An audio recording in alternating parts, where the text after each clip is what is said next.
Spoilers ahead. Watch out, and take care. The movie begins with Shelby, a former drug addict, who confronts a dealer, ultimately taking his life.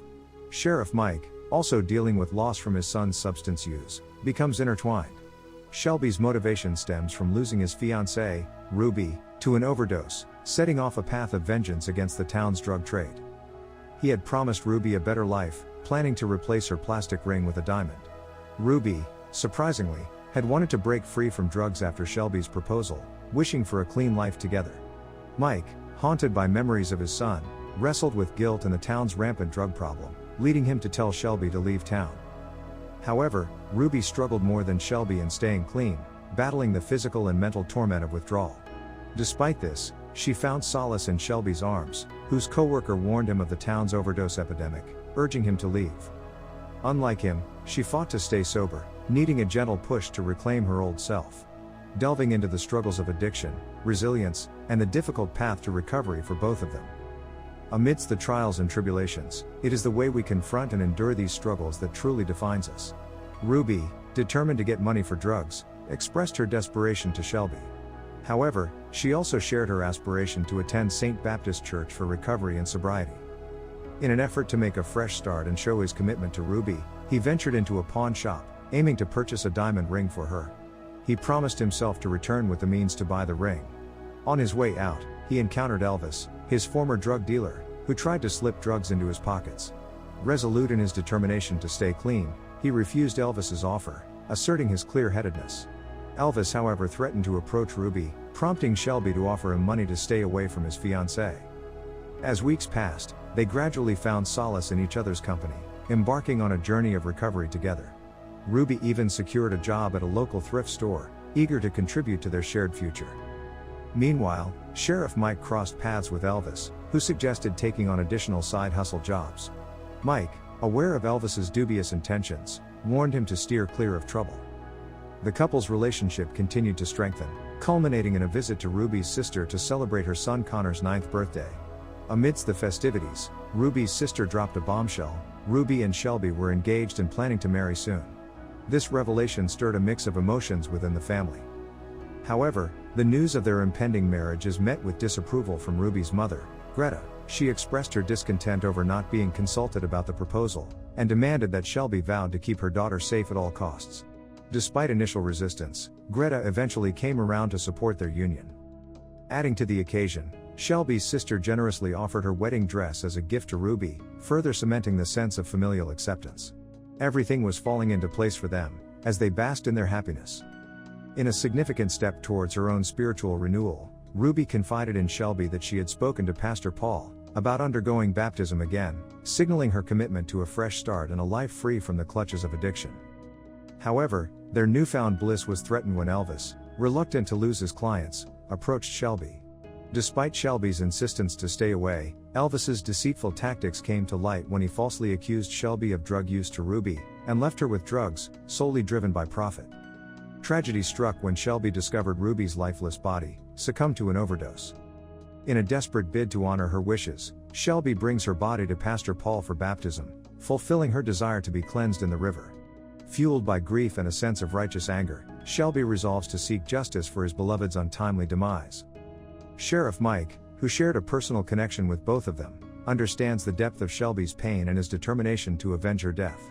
Recognizing that he will stop at nothing to bring those responsible to justice, Mike braces himself for the inevitable confrontation. The investigation leads Shelby to his own cousin, Elvis. Seeking answers, Shelby confronts Elvis's supplier, Darius, and learns of his whereabouts at a hotel in Columbus. Determined to confront the man responsible for his wife's demise, Shelby embarks on a relentless pursuit of justice. His quest leads him to a chaotic party at the hotel, where he confronts a man named Kenny, in search of information about the trade. Through his inquiries, Shelby discovers a man named Skeeter is selling drugs from room 1507. As Shelby storms into the room, posing as Kenny, he confronts Skeeter and reveals to Darius that he's responsible for Elvis's demise, warning Darius of a similar fate if he doesn't comply with his demands. Despite Darius's initial attempts to placate the situation with a $10,000 offer, he is forced to reveal Coyote's whereabouts, under the threat of a gun. Darius divulges Coyote resides in a sprawling house in Quentin County. Exiting the hotel room, Shelby finds himself pursued by Sheriff Mike, who arrives at the scene of the confrontation. Learning from Skeeter that Shelby has extracted Coyote's location, Mike realizes the gravity of the situation, and races to Quentin County, determined to assist Shelby before his thirst for vengeance spirals out of control. Seeing echoes of his own son in Shelby's justice, Mike is driven by a desire to prevent another tragic loss. Arriving at Coyote's stronghold, Shelby is met with a fortified compound and armed guards. Witnessing Coyote's brutality firsthand as he ruthlessly dispatches a man, he realizes the magnitude of the challenge ahead. Cornering several guards, he employs grenades to create a diversion, allowing him to infiltrate the compound undetected. Meanwhile, Mike speeds towards Quentin County, aware of the need to support Shelby against overwhelming odds. As the gunfight erupts at the compound, Shelby finds himself face to face with Coyote. Despite being outnumbered and outgunned, he refuses to back down, determined to bring justice. In a tense standoff, Shelby manages to gain the upper hand, overpowering Coyote and ending the reign of terror. As the dust settles and the echoes of gunfire fade, Sheriff Mike arrives, relieved to find him alive and victorious. Though the battle may be won, the scars of loss and the weight of their actions weigh heavily on both men, contemplating the cost of their pursuit of justice. Seized phone of Coyote uncovers a shocking revelation: the mastermind behind the entire drug operation sits atop the hierarchy.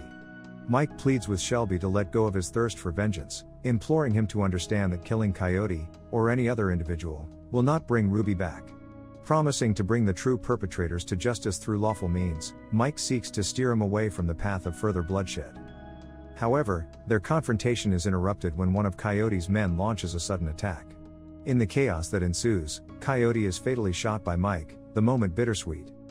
Meanwhile, Shelby follows the trail of the clandestine organization responsible for orchestrating the drug trade. His investigation leads him to Peter, Ruby's brother-in-law, who was also a respected member of the church congregation. It is revealed that Peter had been assisting Ruby in her battle against addiction, now devastated by her tragic passing. A fierce confrontation erupts between Shelby and Peter, fueled by grief, anger, and a quest for retribution. In a harrowing climax, Shelby confronts Peter with the same syringe he had found beside Ruby's lifeless body. The final fatal act of justice is carried out as Shelby ends Peter's life. Haunted by the ghosts of his past and the weight of his actions, Shelby walks into the river. Seeking redemption and closure, he undergoes baptism, a symbolic gesture of cleansing and rebirth. Yet, the wounds of the past prove too deep to heal completely.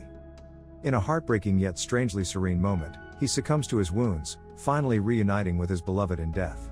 The waters of the river bear witness to the end of a tumultuous journey, leaving us with the haunting echoes of his journey, a cautionary tale of the destructive power of addiction, the complexities of grief, and the lengths one will go to in the name of love and justice. The end. Thank you for watching. Subscribe if you'd like to see more videos like this.